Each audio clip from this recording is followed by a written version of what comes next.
I am just delighted to see what it has grown into over these 25 years. And I think there's real hope and optimism that the goals will be met, that one of these days, maybe not this summer, but that we will have a harvestable, on a recreational scale, Lake Sturgeon population in Tennessee.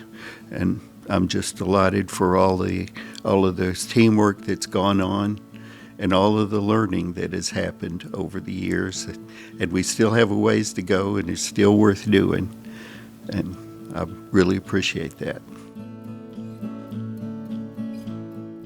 Hey there, Podcast Aquanauts. It's your host, Casey here.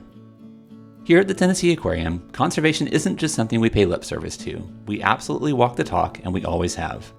Since opening in 1992, we've been laser focused on not just celebrating aquatic life, but also on protecting it, especially here in the underwater rainforest that is southern Appalachia. Of the many conservation programs the aquarium is involved in, the longest running is definitely the restoration of Lake Sturgeon to Tennessee. The effort to reestablish a self-sustaining population of this ancient, long-lived, massive fish began in 1998, and the first lake sturgeon were released into the river 2 years later.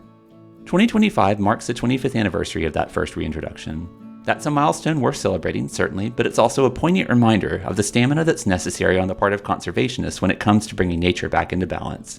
And as you'll soon hear, wildlife managers are now getting exciting new reports that indicate that all those years of diligent work will soon be bearing fruit. Anyway, this is a good discussion, but it's also a long one. So let's dive right in, shall we? On with the podcast.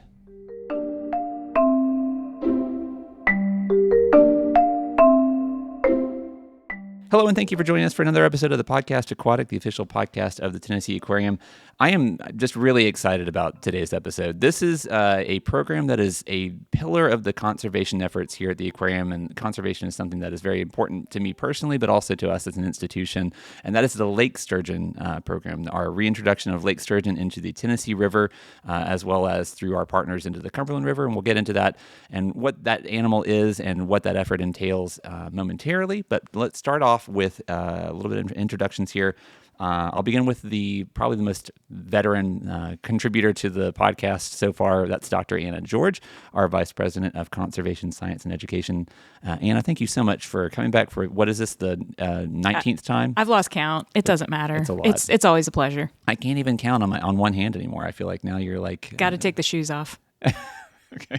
All right. And then next to me, across from you is Brandon Simcox. You are the Rivers and Streams Coordinator for the Tennessee Wildlife Resources Agency.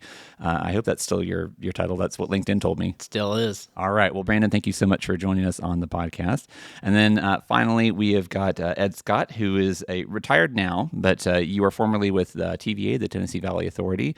And what was your title with TVA back in the day? Back in the day, I was a fisheries biologist. Okay. All right. So, and you were there at the beginning of this program, which today is a very special day. Hopefully, if the stars align properly, this episode will be going out, releasing on the same day that we are releasing, or maybe the day before, actually, that we are releasing our 25th year of lake sturgeon that have been raised here at the aquarium. So we have done releases since the year 2000. This being 2025, that makes this our silver anniversary, our 25th anniversary. So as we are releasing fish into the river, you will be learning about what that effort entails, all the work that goes into getting those fish from eggs to a releasable fish. But let's start off by talking a little bit about what a lake sturgeon is. So who wants to provide a little bit of an overview of a lake sturgeon and some notable features and that maybe make them interesting that people should know as we launch into this discussion?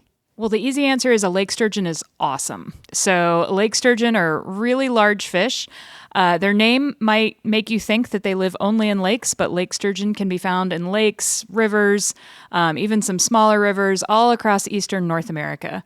And one of the reasons lake sturgeon are awesome is because they're a really long-lived fish. And so the oldest lake sturgeon that was ever documented, to my knowledge, was 152 years old. And so this is a fish that You might be wondering already, 25 years of releases? Yes, it takes a long time to bring a fish back that has this kind of lifespan.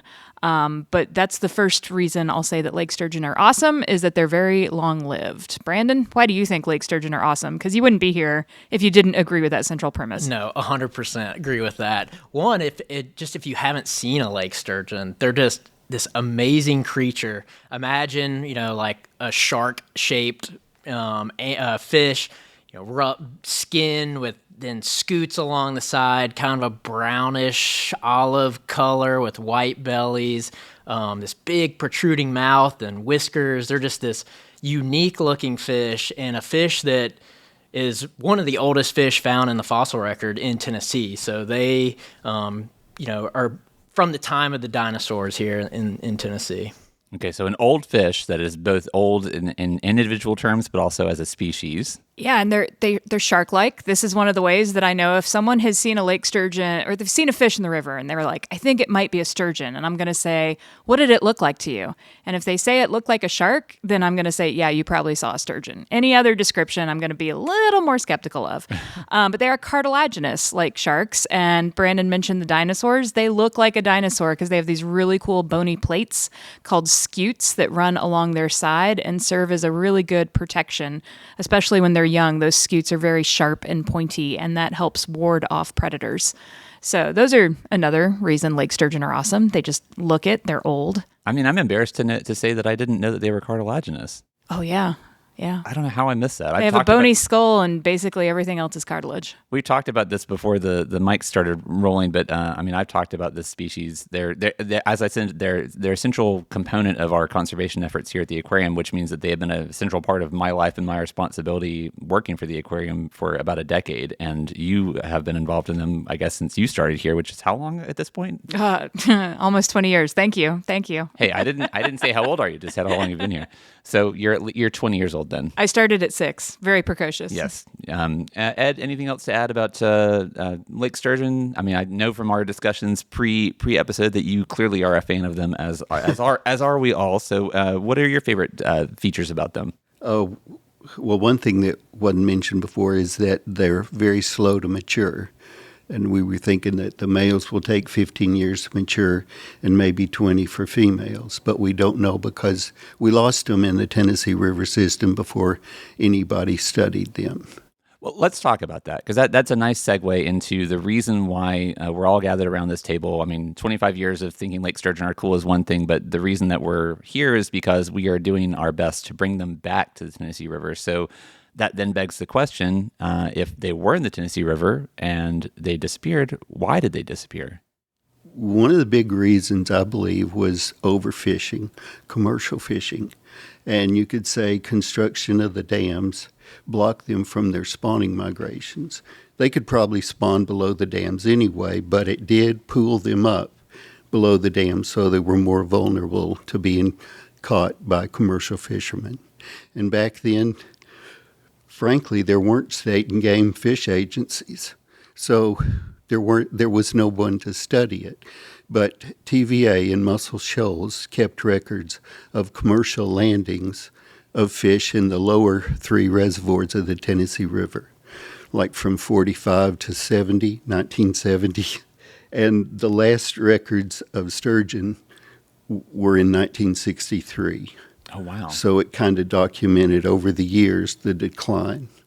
And it was almost a perfect fishing collapse, right? Like if you look at it, it looks like catches were going higher and higher, and then all of a sudden they were gone. They got them. And that's unfortunately what we see a lot in overfishing scenarios, is it seems like it's limitless and you can catch more and more until suddenly you catch none, even if the year before was incredibly high.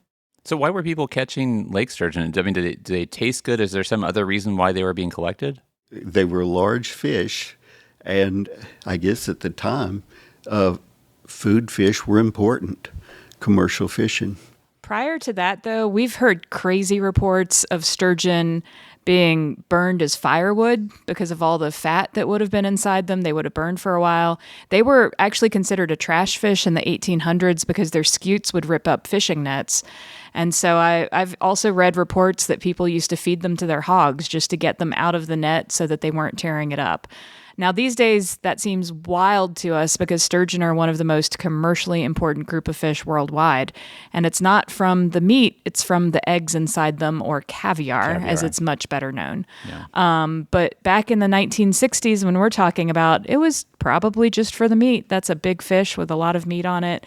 And sturgeon do taste pretty good smoked. Most people who have been able to have lake sturgeon smoked agree that that is a pretty tasty fish. Well, and we keep saying that they're large fish. Have we said how large they are? They can get to weigh over 200 pounds. I know one time when I was with the Fish and Wildlife Service in Wisconsin, they measure all the fish that they collect. They collect them in dip nets when they're spawning. It's big nets, but they're super vulnerable to be able. But their measuring boards are actually 7 feet long, and they caught one that was longer than their measuring board while we were there, and they estimated it to weigh 220 pounds. Wow. And its eggs are in the river somewhere. That's crazy. So if you've been to the aquarium before, even if you've not been at one of the releases, which take place in the fall every year at various locations on the Tennessee River, I guess mostly it's been, I guess, downtown for the last little bit, the public ones that people can attend. But if you've been to the aquarium itself, you actually have probably seen a lake sturgeon, probably even touched a lake sturgeon. We do have at Sturgeon Bend in our Ridges to Rivers gallery, you can actually lay 2 fingers on a lake sturgeon. And then I think we also have, they are in our Tennessee River Gallery, and I think there may even be, or have been one in the past, in our River Giants exhibit, which given the figures that you were just telling us, Ed, I mean, they are big fish. They are a river. They deserve to be there in their own right. Now, the ones we're releasing are not 7 feet long and 200 pounds. I just want to be clear about that. It takes, a lifetime to get up to that size. These are fish with indeterminate growth, so they can keep growing throughout their life. So you know that the bigger a sturgeon you have, the older a sturgeon you have. But a lot of that growth actually comes in weight.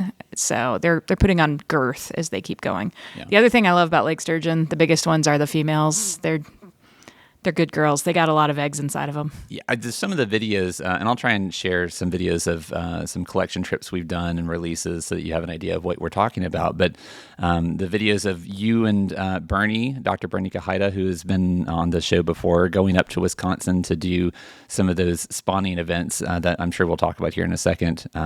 Just fountains of eggs coming out of these females. It's pretty impressive. Yeah, and so the older a female is, in many cases, the more eggs she has. And so we sit here talking about when a sturgeon reaches 20, she might start becoming sexually mature and producing eggs. But what was really amazing to realize from some of those trips to Wisconsin is that that's just the beginning. And so the older a female is, the more eggs she's likely to have.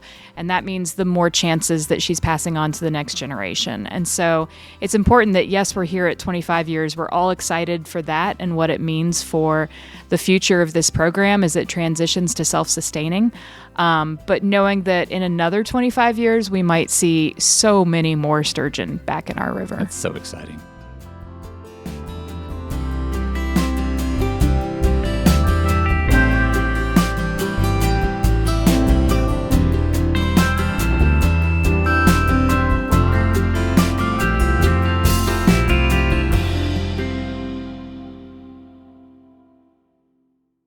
So we talked about overfishing as one component of this. As in the past discussions I've had about lake sturgeon, that is one component of why they disappeared, but there are other elements that led to their decline. Brandon, do you want to cover anything else that might have led to them disappearing from the river? Yeah, Ed kind of briefly mentioned it, but as we saw commercial fishing and recreational fishing happening in the early 1900s, around that time as well, those dams were being built, impacting upstream migration corridors, but those dams also impacted water quality below those dams.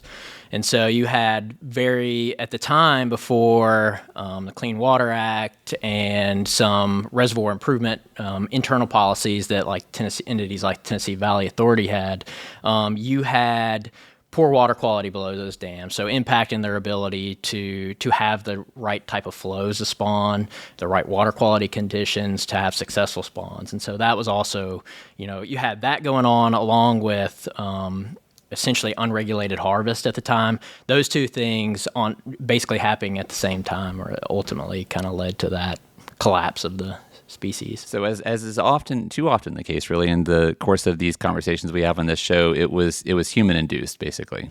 I mean, yeah. Yeah. I like how you quietly said that as if it's just obvious, because it kind of is. Can I make an elderly person's comment? Please do, Ed. Hey, You can make a comment, but not an lay elderly your- person's listen. comment. Lay your wisdom down. on listen, have you thanked the Clean Water Act today? Oh, No, man. it's a good. Hey. That's a good reminder. Hey, we take it for granted that all the industries and their discharges to the rivers, they all have to be permitted now because of the Clean Water Act. Before the Clean Water Act, like it's 1973, they were allowed to discharge whatever they were through with. And so the water quality of the river itself was horrible, regardless of the TVA dams. No, it's Yeah. it's true. I mean, we often like to remind people that prior to the Clean Water Act of 1972, there was a river in the U.S. in Ohio that was so polluted it used to catch fire and burn. The Cuyahoga. Water would burn. The Cuyahoga River. We say it over and over. Poor Ohio. It's not what they like to be known for.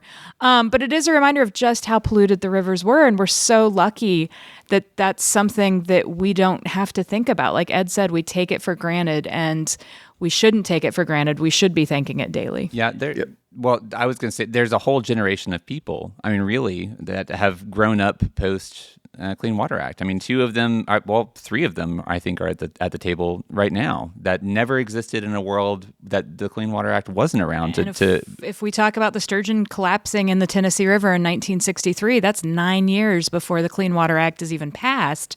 And then consider it took some time for everyone to get the right processes on board to prevent the pollution of the water and discharge from industry. Yeah, there was so much like important policy and legislation that happened to lead to the recovery of Lake Sturgeon that had to happen before it could. Clean Water Act, then fish and game agencies like Tennessee Wildlife Resources Agency. When that agency was formed in 1949, Lake sturgeon were unregulated. So there was unregulated harvest, no creel limits, no size limits.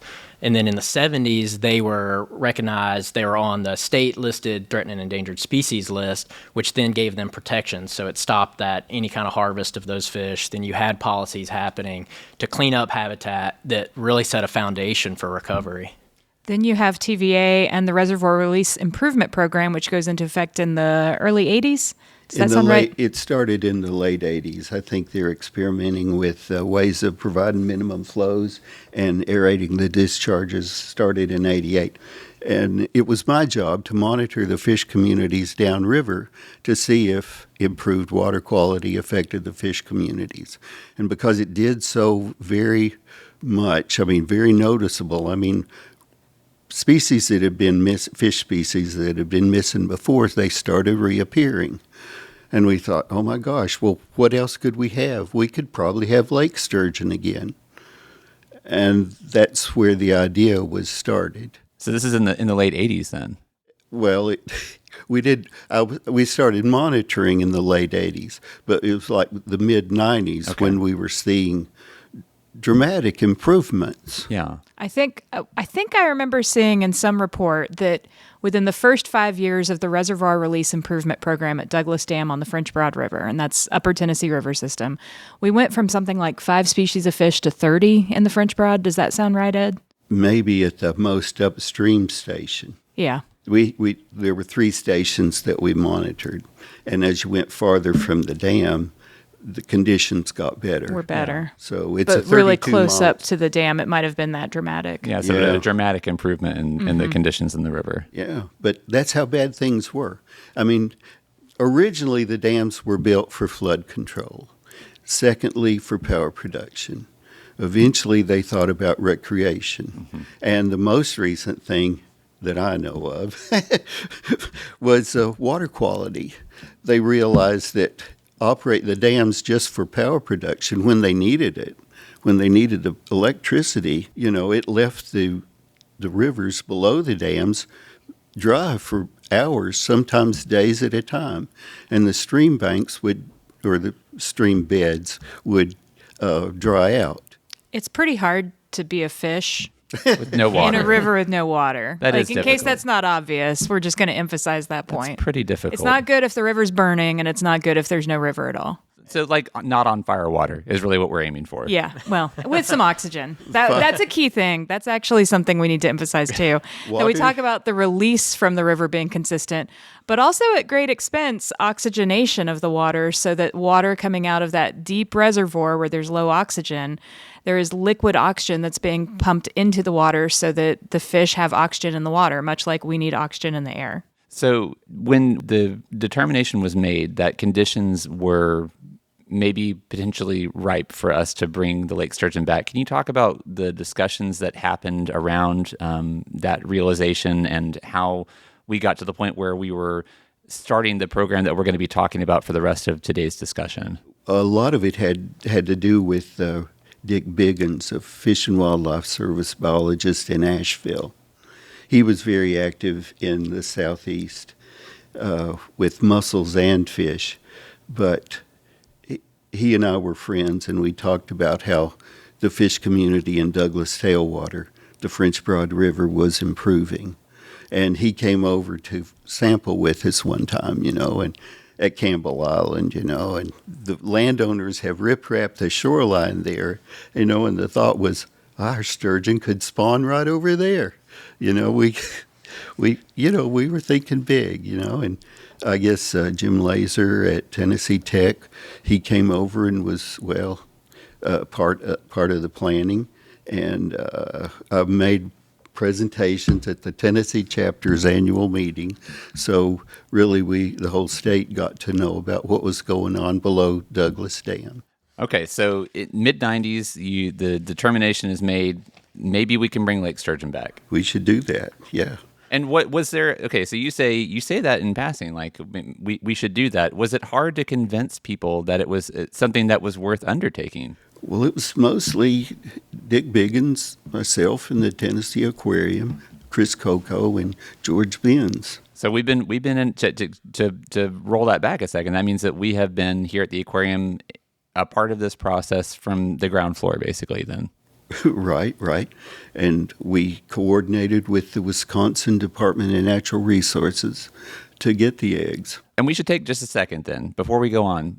So we've talked about the fact that these fish are gone from the Tennessee River, but we keep mentioning Wisconsin. So Anna, when she was talking about lake sturgeon and where they are found, said that they are found throughout much of the eastern U.S., so that and Canada. And Canada. Yeah. So Eastern North America is what I said. Sorry, yes. I like our friends to the north. Well, I do too. Anyway, so they were found in a much broader range than just Tennessee. So I think it warrants a little bit of explanation that just because an animal is not doing well in part of its range does not mean that that animal is not doing well throughout its entire range. Yeah, and we sometimes get dorky and use the term extirpated at this point, which means locally extinct. And then sometimes when we use the term extirpated, Casey, glares at us and makes us use more simple terms. I love that. I love that word. I think that if you listen to this show, you should walk away with some new science terms. Listeners out there, do a quick search on how many times you've heard extirpated before. So at any rate, extirpated means locally extinct. And for whatever reason, lake sturgeon in the southern portions of their range were not doing as well as lake sturgeon in the northern parts of the range. And we don't really fully understand why that is. We just knew that this was a case where we could take advantage. Ed cringed at that. I'm sorry, but I've got to sing the praises to the Wisconsin DNR people. They maintained their sturgeon populations throughout all the years that other states were letting them decline.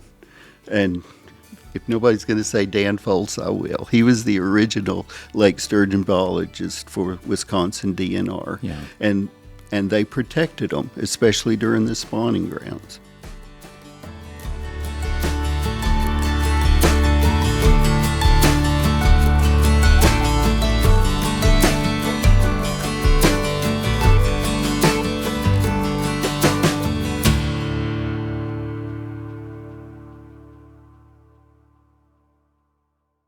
We've mentioned Wisconsin a couple of times. That is where the eggs that we are raising here at the aquarium and other places throughout, I guess, the other facilities associated with the working group, they are coming from those eggs that are collected from wild spawning fish in the northern part of the Lake Sturgeon's range up in Wisconsin. Mostly from the Wolf River coming out of Lake Winnebago. And we've done some trips up there. Mentioned that you and Bernie were on the shores of the river, of the Wolf River in Shawano. Was that Shawano, Wisconsin. Shawano? Yeah. Yep. That's one of the mainstays of the Wolf River population. There's several different sites up and down the Wolf where they spawn. But Shawano's pretty special because they have a park with a sturgeon sculpture. The whole town is coming out to watch the sturgeon spawn there. They've embraced it. They've embraced the fact that well, they and are. I think that's a bit of what Ed was just saying. Like, they have embraced the sturgeon for a long time and protected the sturgeon.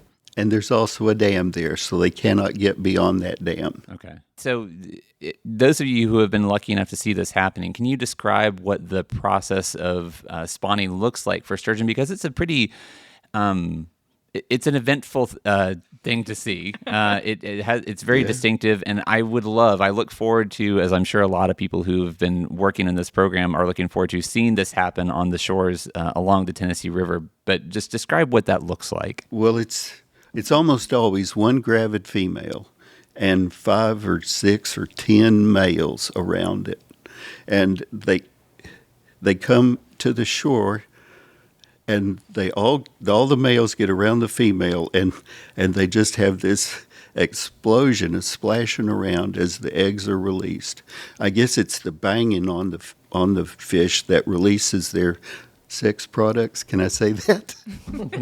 Their eggs. Their eggs, their gametes. Their eggs and their Sorry. I'm too modest.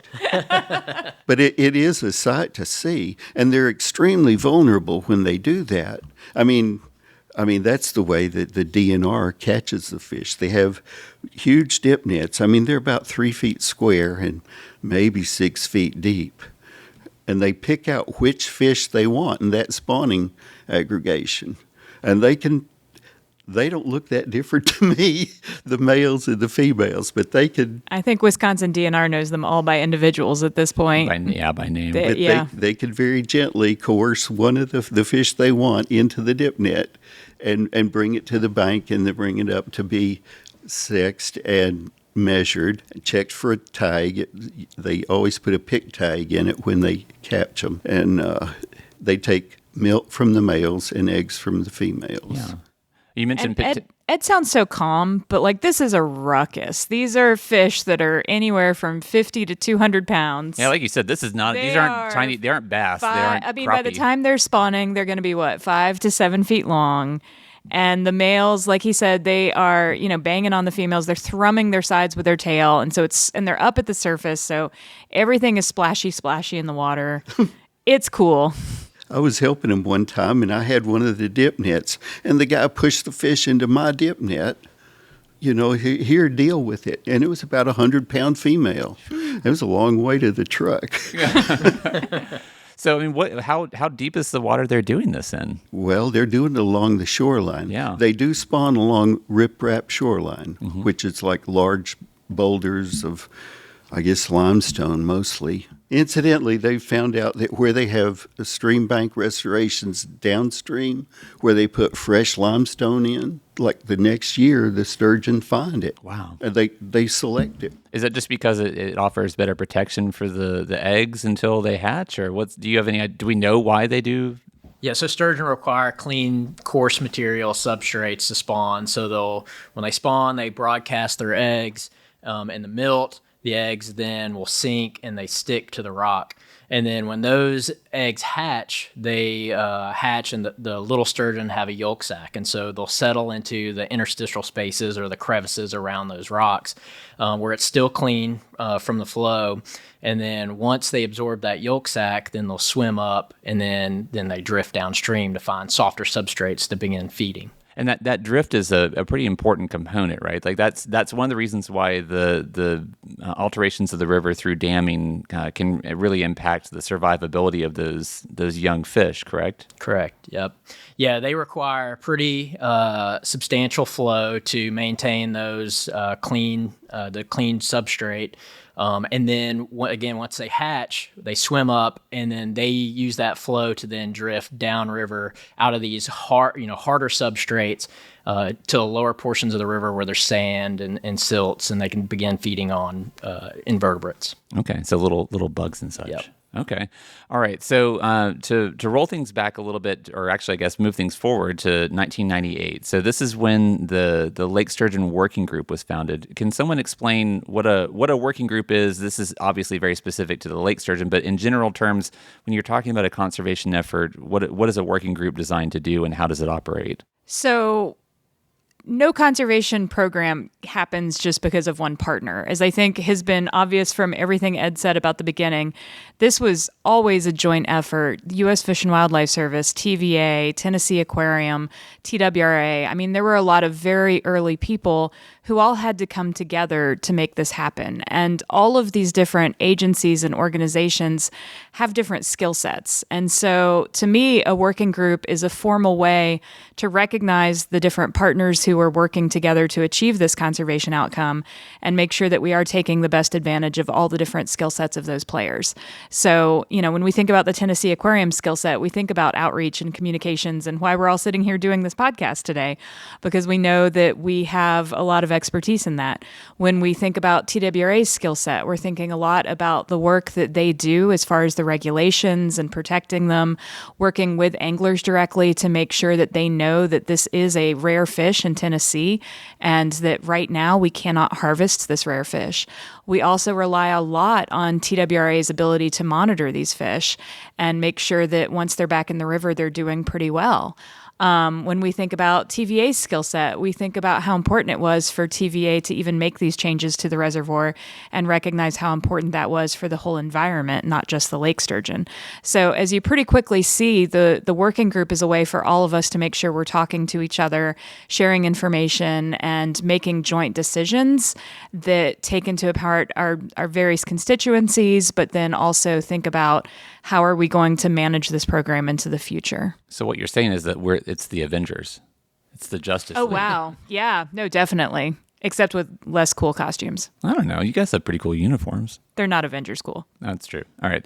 So, Brandon, if the point of TWRA, one of your focuses is being a steward, basically, of the natural resources of the state, why should people care about Lake Sturgeon? And Anna, I'm sure, is probably rolling her eyes because I ask this question all the time, but I think it is the question that is at the core of any kind of conservation discussion that you have, no matter what the species is. If you're talking about the public, if you're not talking about scientists, you're talking about just the average resident, the question is why? Like, why is this worth 25 years of effort? Why should people care that this fish that's been gone, that they've never seen in the river because that it's been gone since before they were born, why should they want that fish back and care that we're devoting the kind of effort that we are to bringing this fish back to the waters that it once called home?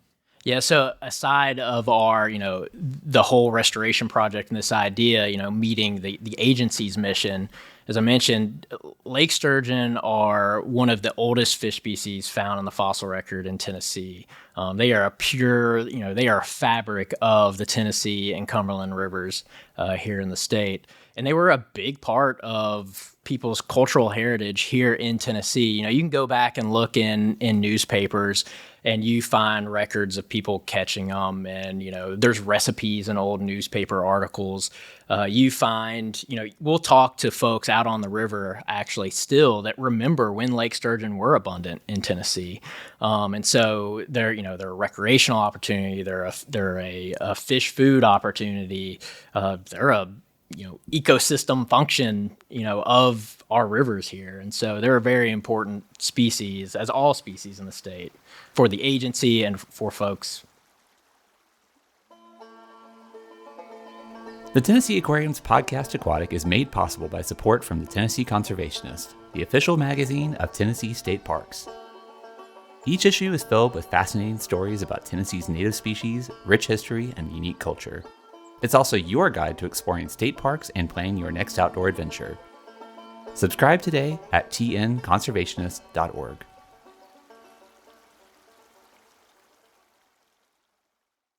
Ed, I feel like we maybe glossed over this a little bit when we were talking about the origins of this, and I asked, was it difficult to get people on board with the notion of bringing this species back? From TVA's perspective, did you have to do a lot of arguing or explaining or pleading with the people higher up in TVA to get them to approve this work, or was it?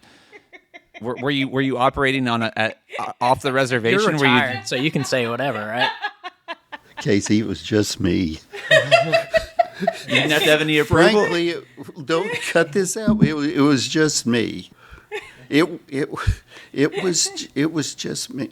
A one man campaign to bring this species back. This is a better story than I thought. Well, it pretty much was. You know, I didn't have my manager. He didn't. How about we say this? Sometimes conservation, it's amazing what a few determined people can achieve. What is the Margaret Mead quote? Never underemphasize the importance of one person to change the world. Never underplay the. Is that it? I wasn't driven by anybody. I wasn't encouraged by anybody above me at TVA to do this. But everybody I talked about it. I mean, fisheries people talk to each other. And the idea of getting sturgeon back as a fisheries biologist or a fisheries manager is literally the biggest contribution we can make to the river and to the people of Tennessee. Yeah, very well said. That is well said. Yeah. Well, and now that I'm cheating to pull this up because I looked it up on Google. Thanks, Google.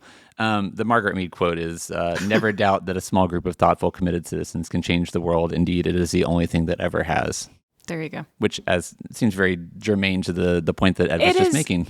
It is very germane, but I think it's also important to emphasize what Brandon and Ed both said. Like, this is about protecting the fish and wildlife for the citizens of Tennessee and its visitors. I mean, what's more important than protecting the fish and wildlife than to have a lake sturgeon back?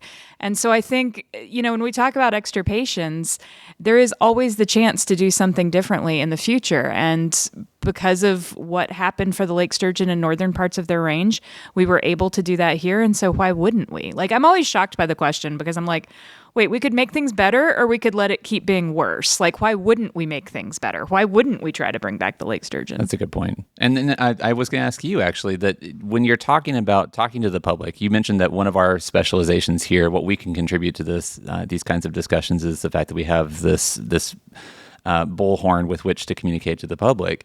And when you're interacting with the public, Anna, and you're talking about conservation of a species, bringing species back, we've talked about the laurel dace on this show before. That obviously is a much smaller fish. Does the size of the lake sturgeon and some of those other characteristics that make it just visually more distinct, does that make it easier to have the discussions and get people over the finish line of understanding, like, yes, I should care about this fish. I support this work? Yeah, for the most part, no one really asks me why we're bringing the lake sturgeon back. They take one look at the animal and they're like, yeah, of course it's back. Except for whenever a sturgeon happens to jump and harm someone in Florida. And then I get the questions of like, wait, you're bringing those to Tennessee? So yeah, that's the only time that someone ever asks me why we're bringing lake sturgeon back is when some Atlantic or Gulf sturgeon has gotten a little excited and carried away. I wanted to call the lake sturgeon this large megafauna. Its appeal is that. I mean, you might hear about tigers and lions, but Africa doesn't have sturgeon. We do. That's true. And it's not just another little dinky fish, but we love them too. We do love dinky fish, especially here at the Tennessee Aquarium. But yeah, I did actually I almost used the term megafauna, and then I wasn't sure if it was relevant here, but I don't know why it wouldn't be. I mean, they're megafauna. Yeah, they're megafauna. They're river giants. Sure. We already called them river giants. That's true. Yeah. And it's kind of interesting. I always like when I'm talking to folks, I like to think about it or put it in terms of, like agencies like Tennessee Wildlife Resources Agency. In Tennessee, at one time, there was very few white-tailed deer. There's very few, wild turkeys. And I almost equate this lake sturgeon restoration project as a big, broad-scale fisheries restoration project, similar to that of, those things.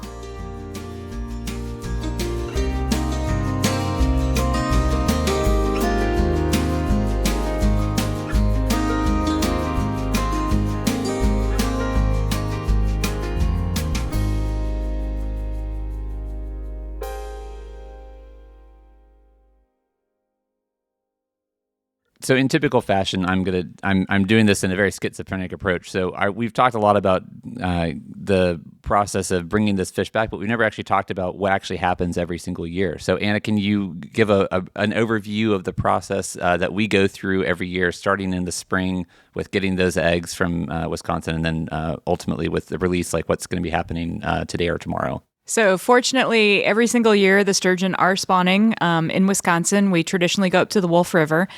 And just like the sturgeon spawn in the wild, we try to get 5 females and then 5 males per female because that mimics their genetic structure in the wild pretty well with their spawning groups.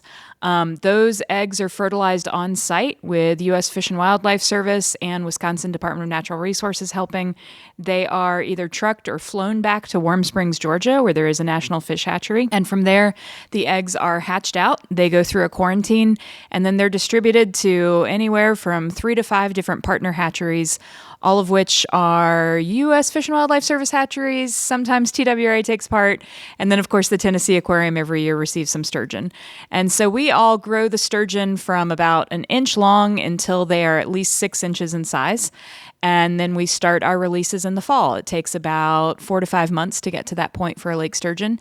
And so most of the fish are released in the fall in the Tennessee River, some of them in the Cumberland River as well, because as this program has grown over the years, we have broadened out to going from the Tennessee Lake Sturgeon Working Group to the Southeastern Lake Sturgeon Working Group. So Kentucky takes part, Georgia takes part, and of course Tennessee here right at the heart of it all. We are all releasing our lake sturgeon into these different river systems. Early in the program, we actually thought we were going to try to hold on to lake sturgeon and grow them into our own brood stock until we realized pretty quickly that's crazy. That's going to take a long time. And Wisconsin DNR was super generous with offering us the fish and the eggs every year.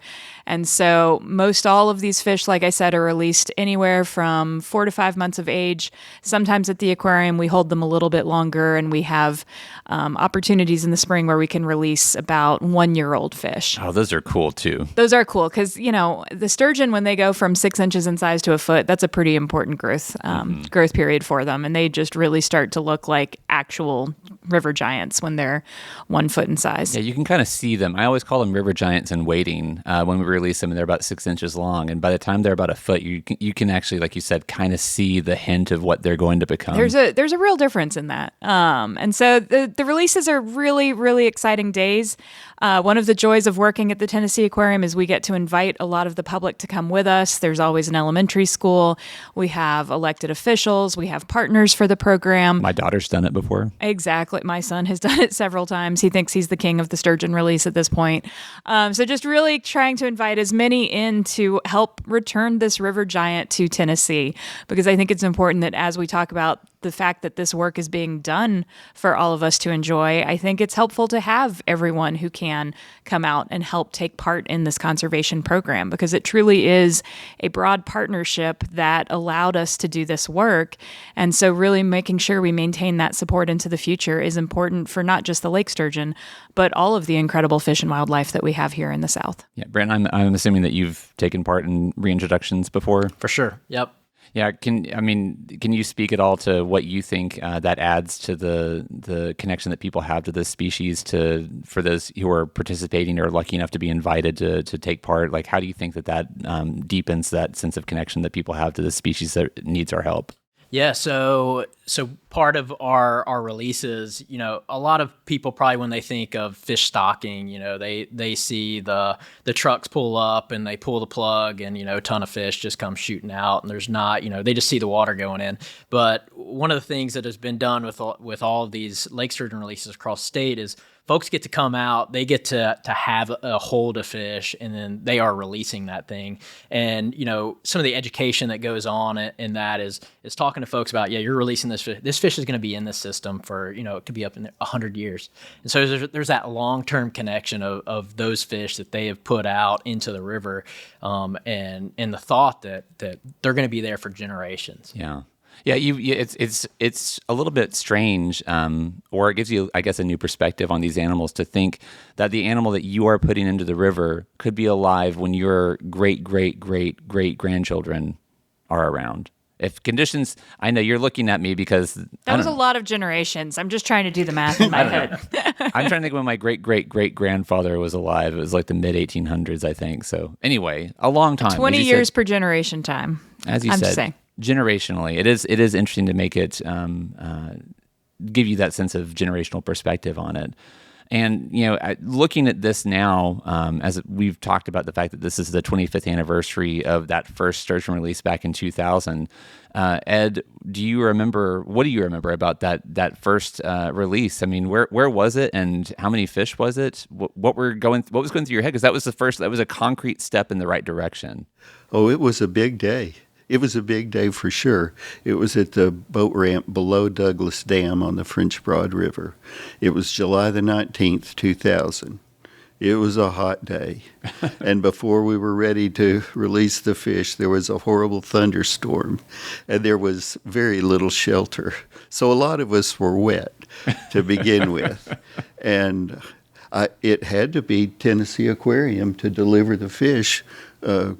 Like I said, Chris Coco and George Benz, and they distributed the fish to the people there, and they took them from the hauling tank to the river and let them go. There was there was a speech by the Fish and Wildlife Service. My friend Dick Biggins wrote a speech for his boss to give, and I wrote a speech for TVA, and one of my several layers up managers read it. I mean, I'm sorry, but he just read it. He didn't have the emphasis that I wanted him to do. But at any rate, there were speeches made, and TWRA was there with their film crew. There's an episode of Tennessee Wildside that shows it. Wow. And do you remember there were maybe 75 people there. So you had put so much of your time and energy into thinking about this species, and like we've already talked about the one-man show bringing this species back. You were very clearly invested in this species coming back to the river, and this was a moment that started off what has now become a 25-year effort. Do you remember what that first step, what was going through your head at the time? One small step for a fisheries biologist. One huge step for wildlife restoration. It was wonderful to see the support that we had, the interest that there was in it, and the grand hope that one day there would be an abundance of lake sturgeon throughout the Tennessee River system. I wasn't thinking about the Cumberland at the time, but they're doing grand in the Cumberland. So to date, we have, through the working group in the Cumberland and Tennessee River watersheds, released 430,000 fish, which is that's a tremendous number, and that really speaks to a lot of things. But I mean, that number took 25 years to get to. As you look at that number, those of you who have been involved in this, Brandon, Ed, Anna, and what are your thoughts with that perspective of having 25 years of work behind it now? Where is the program, and what are your thoughts about what we've done so far? So what I think is so interesting at the 25th anniversary is looking at the life history of the lake sturgeon and knowing that the oldest fish are just now becoming reproductively mature. And what I'll say has been fascinating to watch over the 20 years I've been fortunate enough to be involved in it is knowing that we've gotten better over time. And so in the early years, there weren't quite as many fish that were being released as more lately when we're better at raising lake sturgeon. And so we were able to get more fish back in the river. So even then, we'll see more and more reproductive success in the wild over time as that population ages into it. But we're here at this pivot point where when we started the program, we said, okay, we're going to release fish for 20 years and we're going to monitor for 5 years and we're going to see what's happening before we make any more decisions. Well, clearly we adjusted in our adaptive management, and based on information we were getting from genetic diversity levels in the population, we decided we needed at least 5 more years of releases to meet the genetic diversity targets that we were hoping for. But we are at the point where it's time to really step up our monitoring for wild reproduction. And that's what I think is so cool at this point in time is some of the reports that TWRA is getting now. And I'll let Brandon take over from there. Yeah, so even to step back, just to think about this restoration and the work that has gone in, you have folks like Ed that were pivotal in getting this going who are now retired. And then you have biologists like me that I've been now with Tennessee for 10 years coming in this big transition period of, okay, the restorations began, we're stocking. What's the next thing that we should see? And it is natural reproduction, or at least attempts at it. And so, historically, we've gone out and annually monitored in the wintertime to look at genetic diversity, like Anna just mentioned, and population size and growth of individuals. But now we're at this point that spawning should, theoretically, we should be seeing some of that happening.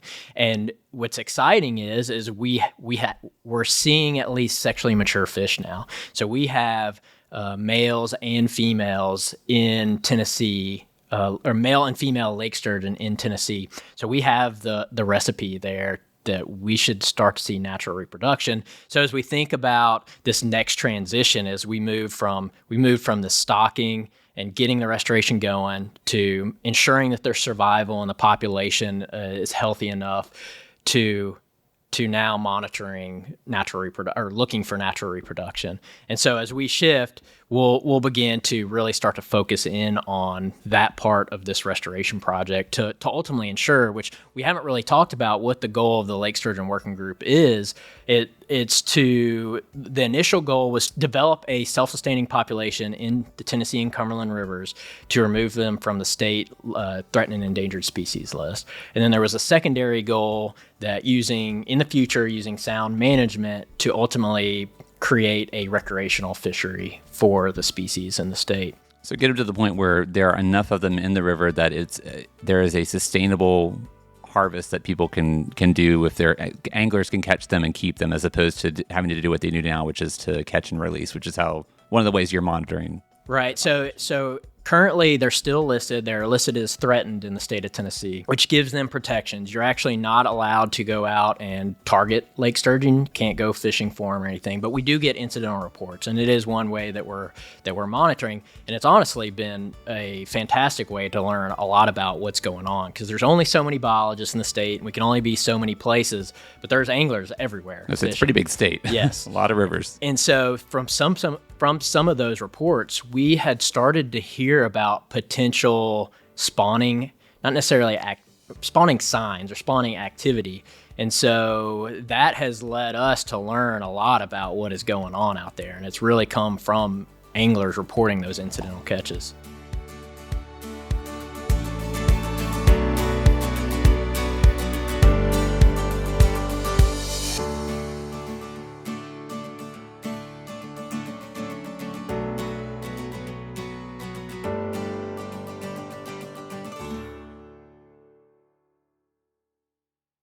And so you've hinted at the fact that there are gravid females and males that are, I guess, producing milt.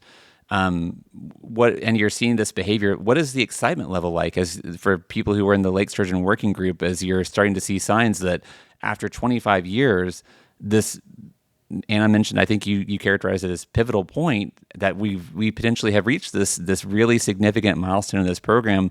What are you thinking? What are you hearing around the water cooler at TWRA? What are we talking about out here at the Conservation Institute where we're recording this? How is everyone's excitement level as we reach this point where this could potentially actually be happening? It is probably the highlight of this restoration, at least to this point.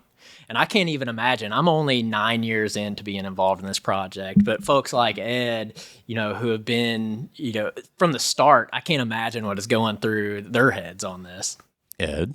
I'm just horribly anxious to hear about it happening in the Tennessee River. I hear through the grapevine that they're doing much better in the Cumberland, and I'm having a hard time accepting that. See, I think the Cumberland's a smaller system, so it's easier to find the Lake Sturgeon in the Cumberland. I don't think it's about doing better. But they're growing faster. They're growing faster, and they're maturing better, and well, what is time to a lake sturgeon? When you live 150 years. I'm talking about my time period. I'm talking about my time period. And this is probably maybe we don't include this in the podcast, but I don't think it is so much about them doing better in the Cumberland. It is, like Anna said, it's a smaller system. We're a little bit we have a little bit better ability to detect those things that are going on. That's how I always felt about the Coosa too. I'm like, the Upper Coosa is such a small system. It's a lot easier to find the fish again.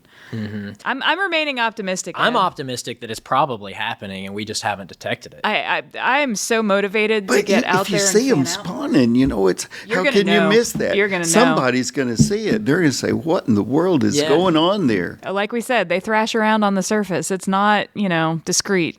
Again, there will be a video in the description that'll show you exactly the kind of behavior that we've talked about. From Wisconsin. From Wisconsin. But to give you an idea, like that is something that we potentially could be seeing on the banks of the Tennessee River. And like you said, it would be very hard to confuse it for something else. But like Brandon said, it will probably be a recreational angler who reports this to us.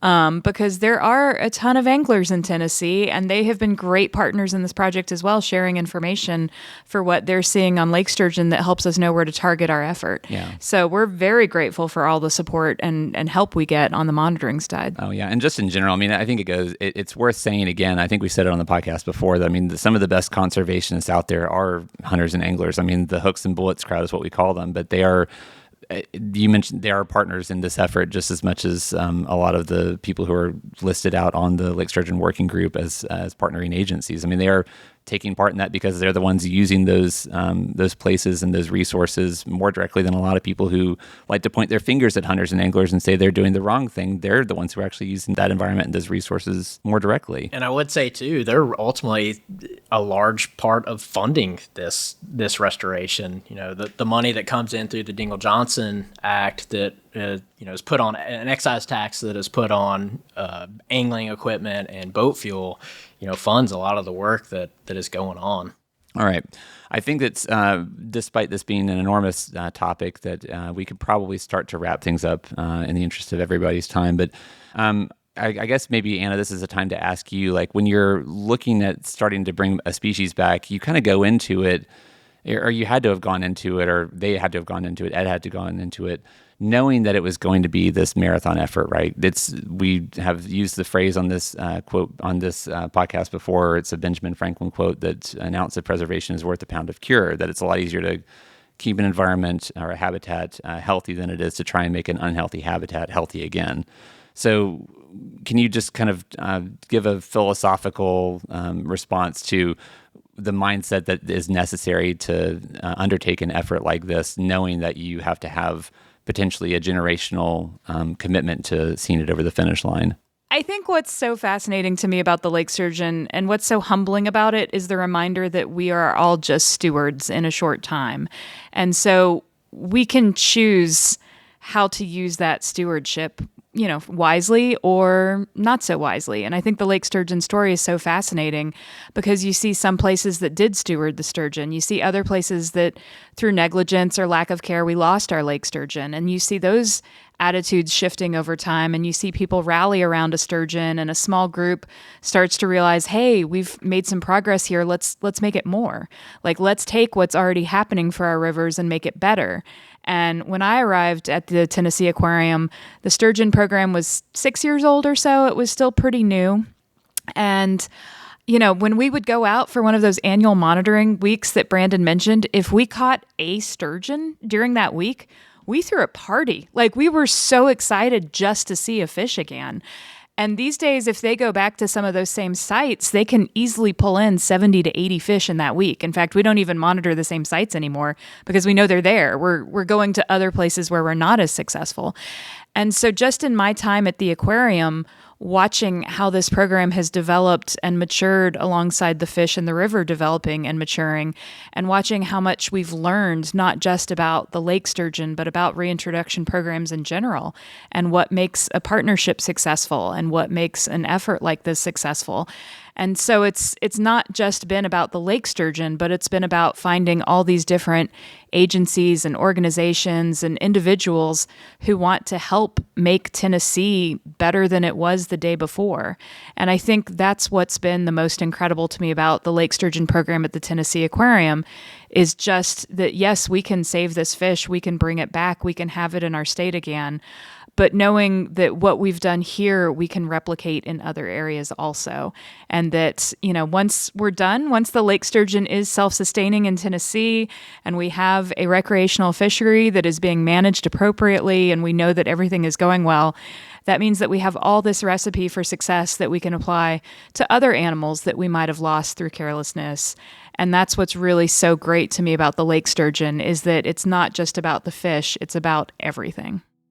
Brandon, anything to add to that? To reiterate that, I think the lake sturgeon really is this testament and a beacon of what fisheries conservation and management can and probably should look like, where we have all of these partners involved. And that's probably, aside from the work in the field, that's probably been the most exciting part of this, is being involved with folks like the Tennessee Aquarium and Fish and Wildlife Service and Wisconsin DNR and all these partners in this sole focus of this. It's a true testament to the things that can get done if you work together. Ed, you're retired, but you're still very clearly invested in this project and in this fish. So what are your thoughts as you look at where we started and where we've come to?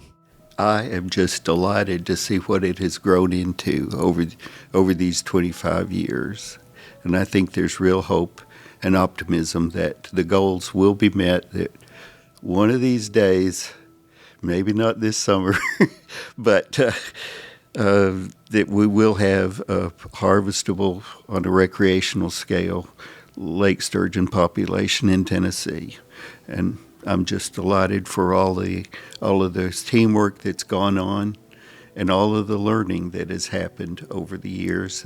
And we still have a ways to go, and it's still worth doing. And I really appreciate that. Well, that, I think, is an excellent sentiment on which to end this episode of the Podcast Aquatic. And I will go ahead and say thank you, as always, to Dr. Anna George for taking time out of her busy schedule to come and join us, to Ed Scott for taking the time not only to come and join us, but to drive all the way down from Knoxville to put in an appearance here on the show. Thank you so much, Ed, for putting forth that effort. Thanks for the invitation. Well, you're welcome. And thanks for getting this whole program off the ground. And Brandon Simcox, thank you to you for also driving you're out Nashville way? Nashville, yeah. All right. Well, thank you for crossing Mont Eagle Mountain to come here to the Tennessee Aquarium to come and talk Lake Sturgeon with us. If you're listening to this episode and you want to support the show and don't have a lot of money or no money, you can do that for free by going online and writing us a review or leaving us a rating on your podcast platform of choice. If you have an idea for a future episode, go ahead and email it to me at podcast@tnaqua.org. If you have a question about Lake Sturgeon or something else related to conservation science, you can email Anna George through me. I will pass on whatever questions you have. If you want to send those to that same address at podcast@tnaqua.org, I will send that along. And in the meantime, until next time, remember that every